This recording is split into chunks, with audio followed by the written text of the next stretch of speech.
Bueno, vamos a quedar vecinitos del 13. Vamos a quedar pegaditos al canal 13. Sí. A mí me gusta. Y TN que no desaparece, sino que sigue ahí fuerte como siempre.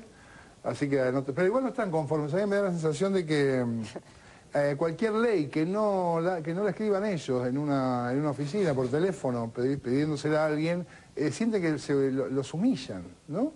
Y por eso se ponen tan nerviosos y tan realmente crispados y se sienten violentados y reaccionan de esa manera. De los análisis que hicimos acá, evidentemente hay un pasado en el periodismo, en los medios, y hay un futuro.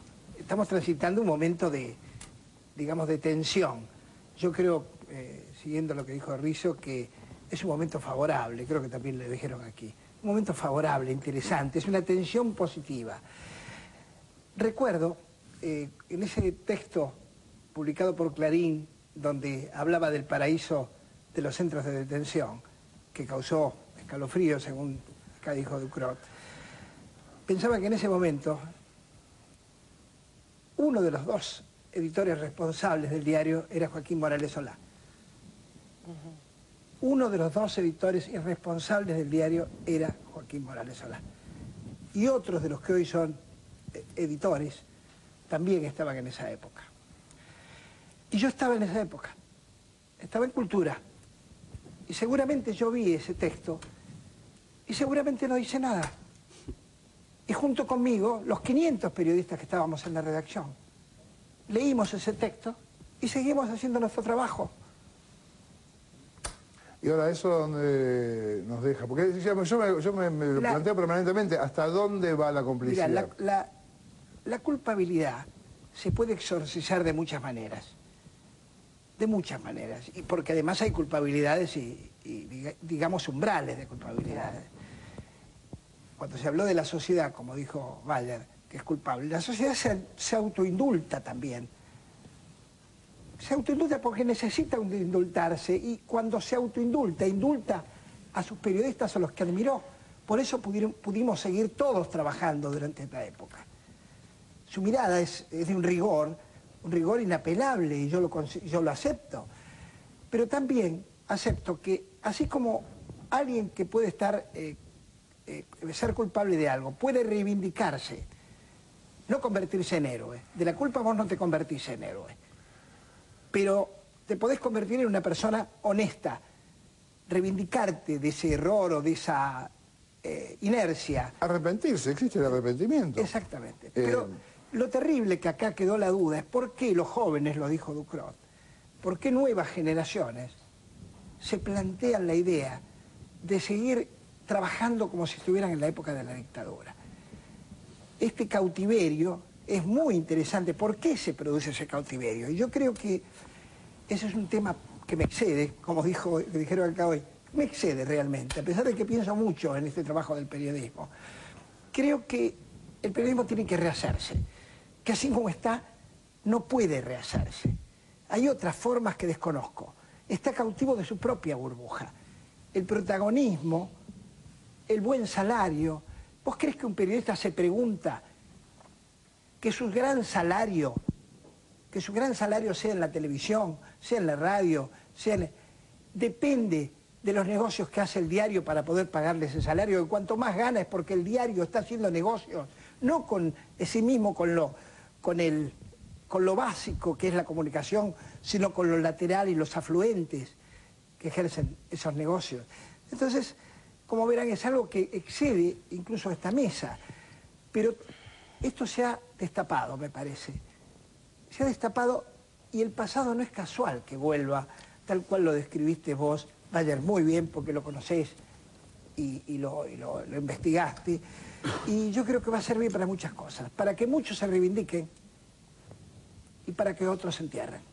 Bayer, sé que es un viejo periodista, ¿piensa parecido a Osvaldo? Sí, claro, pero es decir, entonces hay que empezar a discutir a fondo el sistema. Claro. ¿No? Porque ahí viene la cosa. Porque realmente no puede ser eso porque me siento bien o porque gano bien, bueno, sigo en ese espíritu. Por eso estos son pequeños pasos lo que se está haciendo, y me parece muy bien. Por primera vez en la historia argentina se están haciendo primeros pasos con respecto a la información. Pero evidentemente solamente se es democrático, un país es democrático, cuando los medios son de derecho público. No son ni del Estado ni son de empresas privadas. Porque no hay democracia cuando un medio importante como un diario pertenece a una empresa privada. O cuando tampoco un medio pertenece a un partido político. Porque entonces no hay igualdad.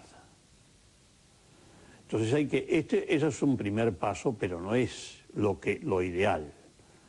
Tenemos que llegar para llegar a una verdadera democracia tiene que ser de derecho público, es decir, y ha habido ejemplos, yo he vivido ejemplos.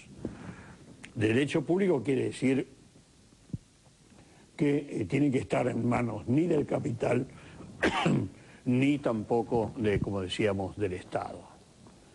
Tiene que estar, por ejemplo, yo lo vi a este modelo en la televisión alemana, en la década hasta mediados del 70, después gobernó la democracia cristiana y dijo que democratizó, no democratizó. Es decir, permitió a las empresas privadas tener canales de televisión, radios, etcétera, etcétera. Antes eran de derecho público los principales canales. Es decir, estaban representados en su